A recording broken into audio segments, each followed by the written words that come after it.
Hello everybody, my name is Ben, and happy Halloween. It's Halloween, and I wanted to make a kind of spoopy video for Halloween. So I was trying to think this year some of my favorite spooky franchises, and I decided it's about time I make some figures for Scooby Doo, because man, I love the Scooby Doo franchise. It's always fun. I like watching Mystery Incorporated and some of the others at Halloween.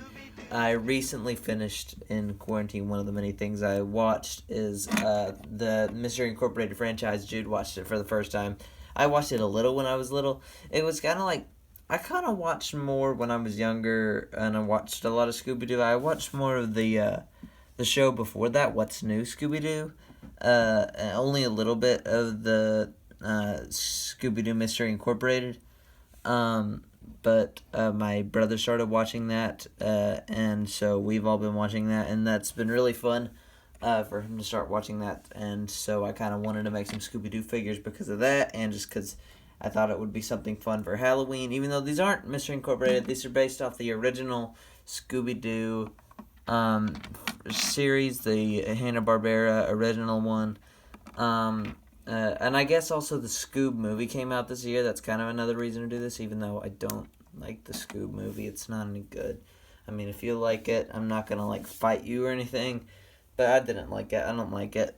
So I'm just going to, without further ado, get right into the video. So, of course, the first minifigure is Scooby-Dooby-Doo. And he is probably the simplest here, but he looks so good. Basically, I never got, I had a couple of the Scooby-Doo sets. I had the plain set, I had the Lego Dimensions pack, and, there's one more I had. Oh, the Mummy. Those were my three sets I had. I always wanted the Mystery Machine, but, so I basically only ever had Scooby and Shaggy. So I already had this minifigure officially, so I didn't really have to sculpt anything. Because it's a really great figure. They don't do, molds that are just this perfect for a character, like they did for Scooby-Doo. This is, perfect for Scooby-Doo. So, of course, they didn't sculpt or do anything. I do like the walking one kind of more. It would be easier to customize, but I was all out. So, basically, I took it and I just repainted it entirely brown. I thought that would, usually it's kind of this nougat color. But I felt like just a solid brown would look more like the original, so I did that, and then painted his collar a teal color, painted this part yellow, and tried to do the little SD. That was kind of hard to do. I added the black spots on the shoulders. Lego has those as well, but I kind of made them to where they're more the right way on this side.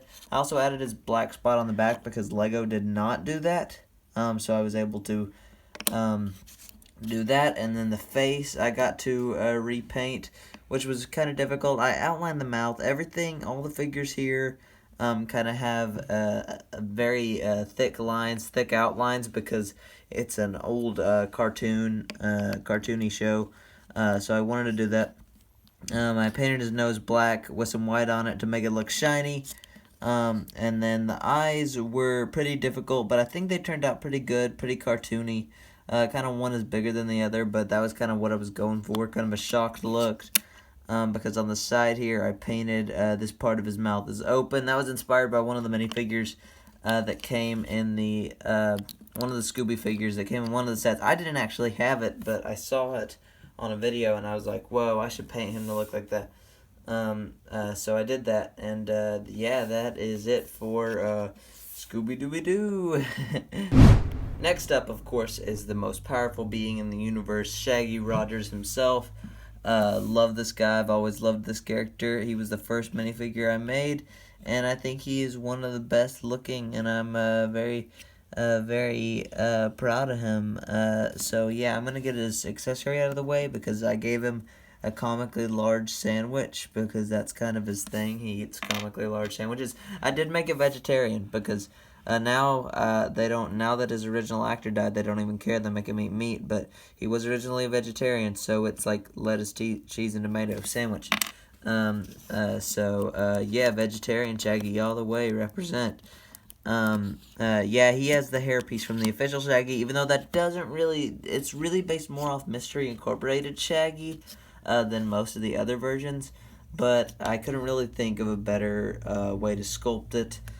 So I just used it. I thought it looked pretty good. Painted it a new color.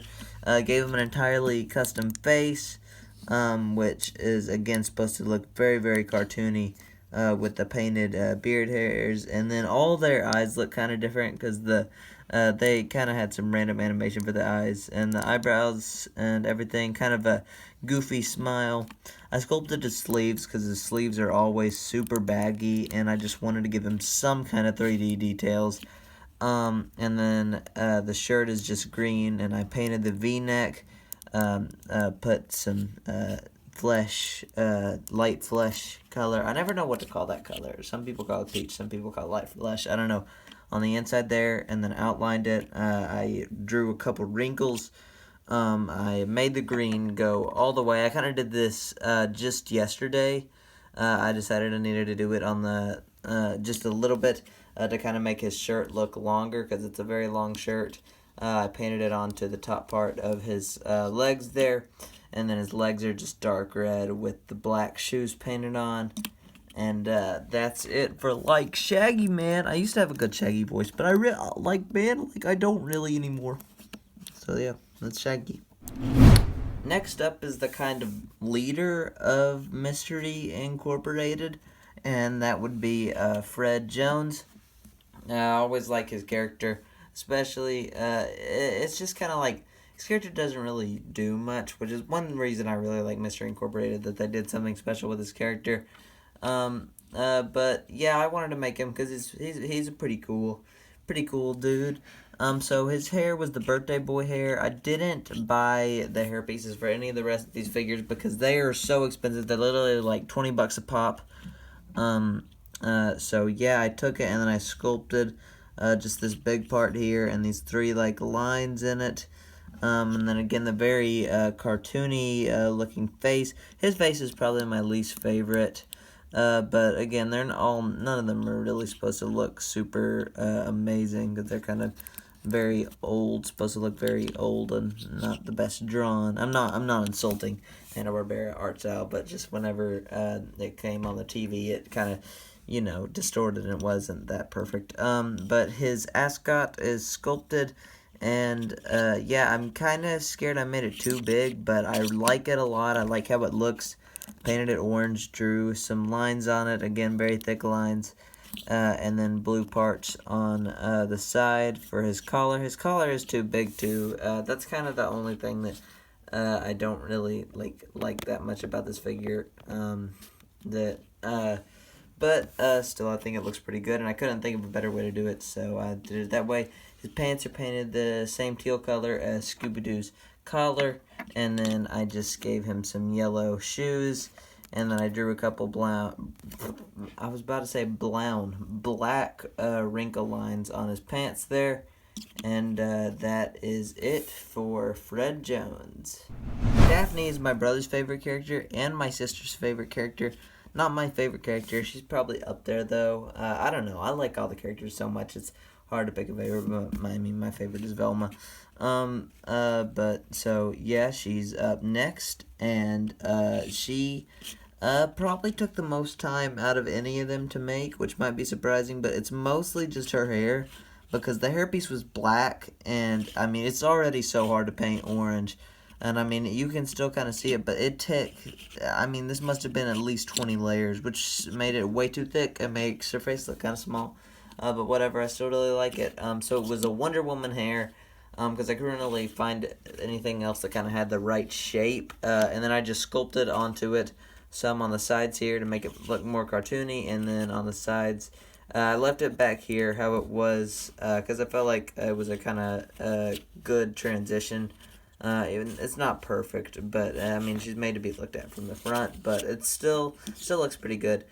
Sculpted this part on the back to come up a little, and then she has the same kind of thing that Fred has on the front of his hair. I don't know why they all have their hair kind of like that, but with the lines in it, and then some E-tape to be her headband up there, and yeah, and then her face. If I can somehow get this Never mind, I guess I can't get this hairpiece off. But her face is probably one of my favorite faces I made. Her face, for some reason, always her face in the art style looks different than everyone else's. Really, everyone's faces look different, though. They kind of drew everyone different, which is kind of random. But I tried to capture that, and so they do all look just a little bit different when you look at their eyes. But that's kind of how it is in the original show, and that's on purpose. Her ascot is sculpted as well, with, again, the black lines drawn on it. And then I sanded her sides there. Other than that, she's just purple, has a paper dress, and then with some light purple to be the colors of her sleeves, and the lines on the bottom of her dress.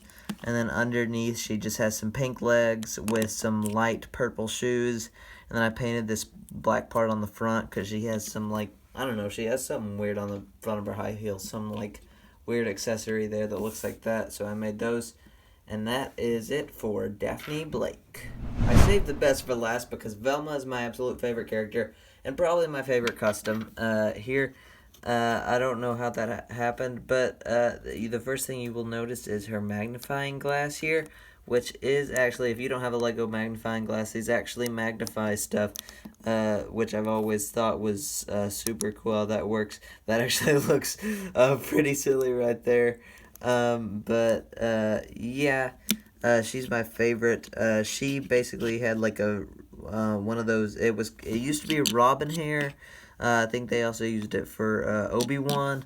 And then I sculpted the sides, and again, this sort of tuft at the top with the two lines in it, and just lines in the bottom. Her hair, I think, turned out the best looking. Pretty proud of that. And then I sculpted the little top part, the little collar of a sweater, because it sticks out a lot. Drew the black lines on there. I also sculpted the side parts of her sweater, the sleeves, because they kind of like, there's just, like, I don't know, her sweater's really puffy, and I wanted to show that somehow. And then I sanded her sides, and then just painted the bottom like a tan color. And then her dress is paper too. I actually made a fabric dress, or fabric skirt, and then I cut it way too short. And it looks perfect, and I'm really upset about that. So I had to redo it in paper. Didn't look as good, but I mean, it was absolutely way too short, and it was on accident, and I felt really bad.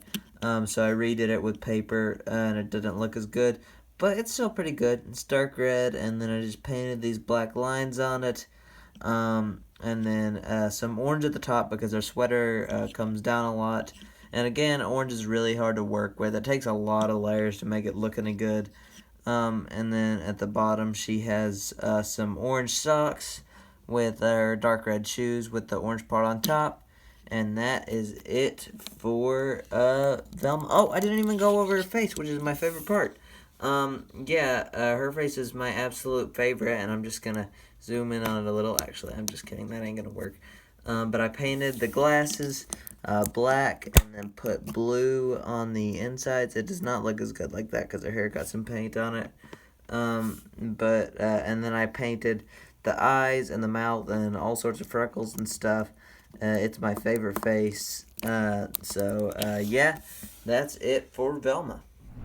Thank you all so much for watching. Again, happy Halloween. Thanks for watching. I really like Scooby Doo, and I was really happy to make all these figures from it. I really only have a couple custom reviews for the rest of the year. I have one that I can't talk about because there's somebody in the room.